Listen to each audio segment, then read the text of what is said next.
Le sujet qu'on nous demande le plus, le salaire. Donc que tu sois une start-up ou un talent du growth, c'est toujours la même problématique de savoir la juste valeur d'un profil. Donc avant de présenter notre analyse, je voulais te partager 3 choses.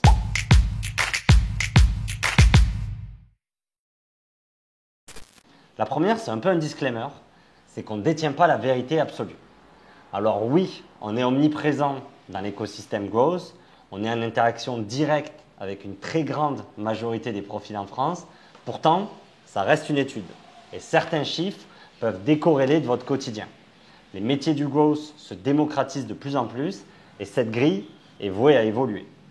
Le deuxième, c'était un peu plus sur les raisons de pourquoi on a construit cette analyse. J'ai toujours dû me battre pour négocier mon salaire dans ma jeune carrière. Je me souviens d'un moment, en avril 2018, lors d'une de mes premières négociations avec mon CEO, qui m'avait demandé un benchmark, des chiffres pour justifier une possible augmentation. Malheureusement, 4 ans plus tard, vous êtes encore trop nombreux dans cette situation. Et c'est quasiment impossible d'avoir accès à cette donnée. Donc on a passé les derniers mois à récolter cette donnée pour vous être utile, que ce soit dans vos négociations avec votre employeur actuel, dans votre prochaine aventure ou même dans les discussions pour un prêt avec une banque. Et enfin, la troisième information que je voulais vous partager, c'est comment on a construit cette étude. Notre méthode pour compiler toutes ces différentes données. On a eu la chance, comme je l'ai dit, d'être en interaction directe avec plus de 250 profils dernièrement qui ont tous été transparents et honnêtes pour nous partager leur rémunération. C'est loin d'être quelque chose de facile. C'est tellement rare qu'il faut qu'on le souligne. Alors merci à eux, sans qui on n'aurait jamais réussi à avoir une bonne vision de l'écosystème. On ne pouvait pas se baser uniquement sur les talents. Alors on a croisé ces données avec la donnée des entreprises. Des 48 derniers clients ayant envoyé une offre acceptée. C'est là où cette étude prend toute cette puissance, parce que ça va être la première fois qu'on a les deux mêmes données au même endroit. La deuxième difficulté, c'était de regrouper ces données. Les métiers du growth sont tellement différents. Comment on peut comparer un gros ingénieur avec un traffic manager? Ou encore pire, comment faire la différence entre un head of growth qui est en fait un stagiaire et un head of growth qui va gérer 30 personnes? On ne pouvait pas non plus se baser sur les job titles. Bon, pour cette étude, on l'a séparée en 2 axes. La première, c'est la seniorité, les années d'expérience.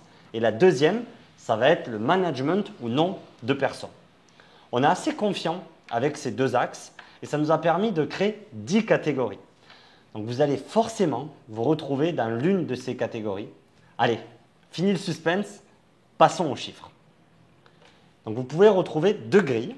À gauche, celle des talents qui ne managent pas de personnes et à droite, celle des managers. Je vous laisse parcourir et découvrir les quelques chiffres. Ce qu'on peut voir, c'est que les profils juniors, les inégalités sont immenses. Il peut y avoir 1 000 € d'écart par mois pour un même profil.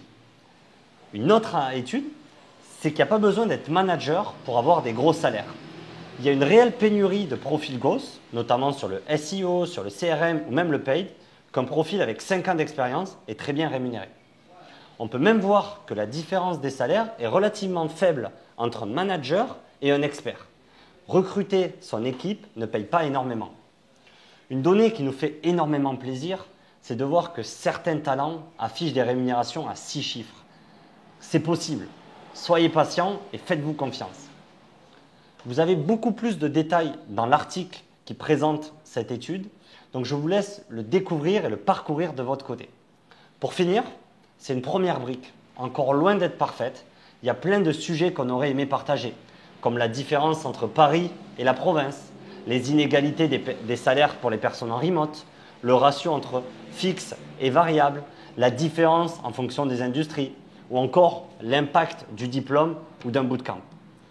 Mais si vous continuez à jouer le jeu de la transparence, on y arrivera. Growth Talent, c'est un mouvement qui a un seul but, faire évoluer et briller les carrières dans le growth. Et notre première étape, c'est de s'assurer que chacun des talents soit rémunéré à sa juste valeur.